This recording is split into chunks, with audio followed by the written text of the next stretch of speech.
This case is tragic, infuriating, and just plain heartbreaking. Aiyana Stanley Jones was only 7 years old when she was killed by Detroit police during a raid that can only be described as reckless. Back in 2010, Aiyana was at home asleep on her family's living room couch. Her family's living room couch, a safe space. It was supposed to be a safe space. The house was filled with her relatives, including her grandmother. They were just living their lives, unaware of the nightmare that is about to unfold. Detroit police were on a manhunt for a murder suspect named Chauncey Owens. They believed that he was hiding in the same building that Aiyana's family lived in. Instead of taking a careful, calculated approach, the police brought in a special response team, so essentially a SWAT team, and it was being filmed for the reality TV show The First 48. So literally, cameras were rolling as they decided to storm into this house in the middle of the night. Around 12:40 a.m., officers launched a flashbang grenade through their front window where Aiyana was sleeping, burning her body and burning her blanket, terrifying everybody inside. Before anyone could even react, Officer Joseph Weekly bursted through the front door with his gun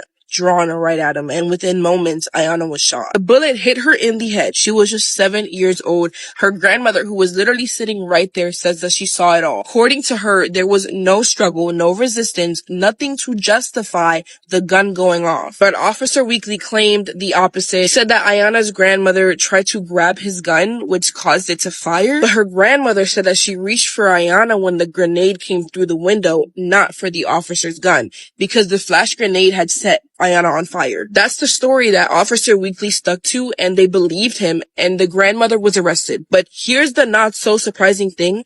The grandmother's fingerprints weren't even found on the gun. And even worse, the raid was so chaotic to begin with that the police didn't even double check which unit the suspect was in. It turns out that Owens wasn't even in Aiyana's apartment. He was in the one upstairs. Like, think about that. They didn't just botch this raid. They took a child's life in the process. The community was outraged, and rightfully so. It wasn't just tragic. This was a direct result of over-policing, systematic neglect, and a complete disregard for the safety of Black families. Now, let's talk about the First 48 for a second. The fact that this raid was being filmed for a TV show raises so many questions. Did the presence of cameras push the police to act more aggressively to make a good TV?